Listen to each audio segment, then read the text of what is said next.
डेढ़ महीने के लगभग का समय हो गया।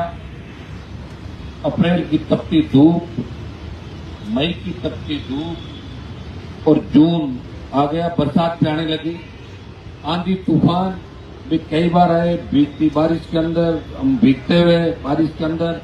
और लगातार इस आंदोलन में राजस्थान के नौजवानों का, एसआई भर्ती के अभ्यर्थी, आरपीसी के हमारे जो 18-21 का आरएस एग्जाम के अभ्यर्थी और विभिन्न संगठनों के, विभिन्न जो बेरोजगारों के यह संगठन बने हुए, संघर्ष समितियां, हमारे विश्वविद्यालय के छात्र और राजस्थान के कोने कोने से एक बार हमने गिरफ्तारी का बड़ा कार्यक्रम रखा, जेल भरो आंदोलन। और दूसरी 25 मई को जो आक्रोश युवाओं ने आक्रोश रैली करी, वो रिकॉर्ड तोड़ रैली थी।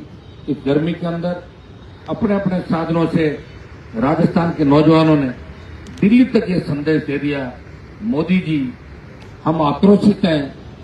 इस आक्रोश का एक इलाज है, इस आक्रोश की आग के अंदर नहीं तो जल जाएगी बीजेपी और कांग्रेस। एक ही इलाज है युवाओं का आक्रोश कम करने का, थमने का, कि एसआई भर्ती रद्द करके आरपीएससी को भंग करो, माध्यमिक शिक्षा बोर्ड, कर्मचारी चयन बोर्ड को नए सिरे से इनकी संरचना हो और दोबारा पेपर लीक की घटनाएं राजस्थान के अंदर नहीं। भाइयों, एक आह्वान, शायद इस देश के अंदर इतना प्यार, प्रेम, आशीर्वाद किसी नेता को नहीं मिला कि एक आह्वान पे उस धूप के अंदर लोग अपने अपने साधनों से आए, तकलीफ करे। जितने डोम और टेंट में थे उससे 3 गुना बाहर सड़कों पे थे, 10-10 किलोमीटर के जाम लगे। और कांग्रेस, भारतीय जनता पार्टी सहित देश के तमाम नेताओं की जो सियासत है वो हिल गई। वो देख रहे थे कि राजस्थान में भूचाल कहां से आ गया।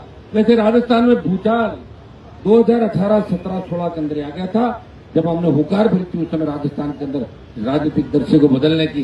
लेकिन दुर्भाग्य 18 और 18 से 23 के बीच सकारात्मक दृष्टि से हम कमजोर रहे, हमारे साथ संख्या बढ़ती रही, लेकिन वोट में उसको कैसे बदले हमने चिंता करी। कई बार कई कांग्रेस के लोगों ने चिंता कर ली, कई बीजेपी के लोगों ने कर ली, कई अच्छे लोगों ने कर ली कि यार हमारी वजह से कोई हार नहीं जाए, ये जीत नहीं जाए। तो इस चक्कर के अंदर राष्ट्रीय लोकतांत्रिक पार्टी का ग्राफ थोड़ा डाउन हो गया। वैसे वोट नहीं घटे हमारे, 18 में 8.5-9 लाख वोट थे और 23 में 10 लाख के करीब वोट थे।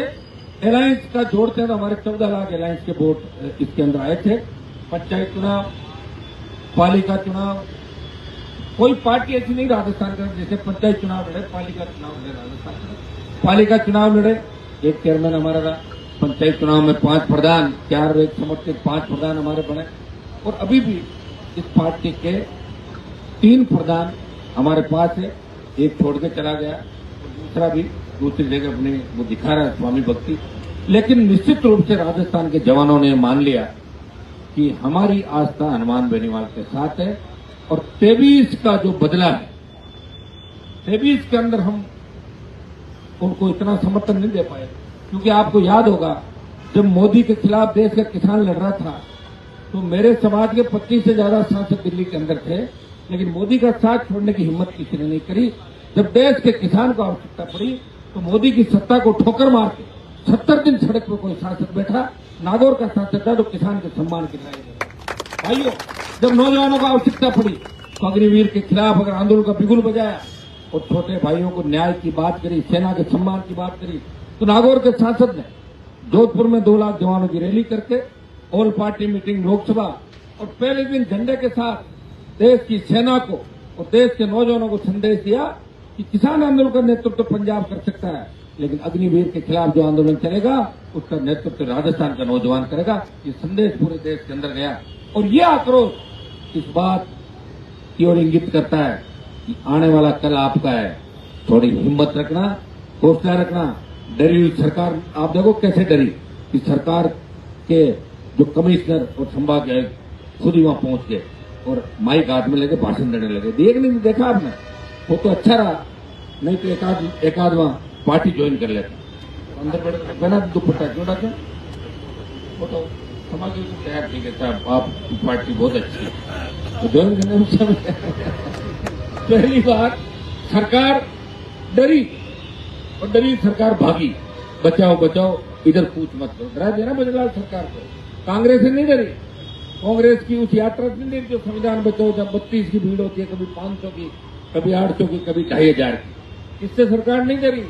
सरकार डरी राष्ट्रीय लोकतांत्रिक पार्टी के नौजवानों की हुंकार से, ललकार से और आक्रोश से कि हमारे भजनलाल जी आपके घर की तरफ। ये तो दिल्ली चले गए थे सुबह ही, और बाकी मंत्री भी जयपुर छोड़ के भाग गए थे। कोई मंत्री नहीं था राजस्थान का या राजधानी। जब आप इतने डर रहे हो भजनलाल जी, तो फिर इंतजार किस बात का कर रहे हो? भर्ती रद्द करो, आरपीएससी को भंग करो, ताकि आपको भी कुछ पुण्य मिल जाए। पूर्व जन्म का पुण्य मिल गया कि आप सीएम बन गए। आप सीएम की दौड़ में नहीं थे। आपने कभी सोचा नहीं मैं मुख्यमंत्री बनूंगा। मुझे पता है कि जिस दिन आप सीएम बने होंगे उस दिन आपको नींद आई कि नहीं आई, कैसे नींद आई, हम सब सारी बातें जानते हैं। उस दिन जो रात में हमें पता है कि आप सो नहीं पाए थे, उछल रहे थे कमरे के अंदर, तो पूरा राजस्थान देश जानता है। लेकिन अब तो एडजस्टमेंट करो, 1.5 साल हो गई, अब तो कुछ दिखाओगा। आप प्रदेश के मुख्यमंत्री हो। आप बंद कमरे में तो कई लोगों के साथ बदतमीजी करते हैं। सुना हम आईएएस अधिकारी बताते रहते हैं कि भजनलाल जी भी गाली गलौज कर देते हैं। मैंने उनको गाली कहते नहीं देखा, लेकिन अंदर की बात यह है कि जब फर्स्ट सेशन होता है तो वो आईएएस अधिकारी को गालियां दे देते हैं। ये सुनने के अंदर हमारा आया है। और अगर आप गाली दे रहे हो, आपको गुस्सा आ रहा है, तो जिन मुद्दों को लेकर आपकी पार्टी सरकार में आई, जहाँ बड़े बड़े फोटो लगा रहे हैं आपने राजेंद्र राठौड़ के, सतीश पूनिया के, सीपी जोशी के और वसुंधरा राजे के, उसमें लिखा था कि भर्तियां रद्द कराएंगे, SI भर्ती सहित तमाम पेपर लीक की घटनाएं, और आरपीएससी को भंग करेंगे, नौजवानों को रोजगार देंगे। ये बीजेपी का वादा था। और राजस्थान के नौजवानों को बरगला के भारतीय जनता पार्टी धोखा देके सत्ता करना आई, और लोगों ने आरएस से ज्यादा बीजेपी को पसंद किया। तो भजनलाल जी, अगर आपके अंदर जरा सा भी नौजवानों के प्रति प्रेम है और इनके आपके बुजुर्गों के पुण्य से आप सीएम बने, मैं तो पहले भाग्य पे भरोसा ही नहीं करता, मैं मेरी बता दूं। लेकिन जैसे ही भजनलाल की पर्ची खुली, मैंने कहा भाग्य भी होता है। मैं तो नहीं मानता था। इनकी पर्ची खुलने के बाद जो है कुछ भी हो सकता है। एक दो ऐसे लोग और है देश के अंदर, उनका भी बताऊंगा 1-2 दिन बाद आपको, कि एक तो भजनलाल, एक दूसरा एक और नाम बताऊंगा जो देश में बहुत बड़े पद पर बैठा है, कि उनको देखने के बाद लगा कि भाग्य होता है।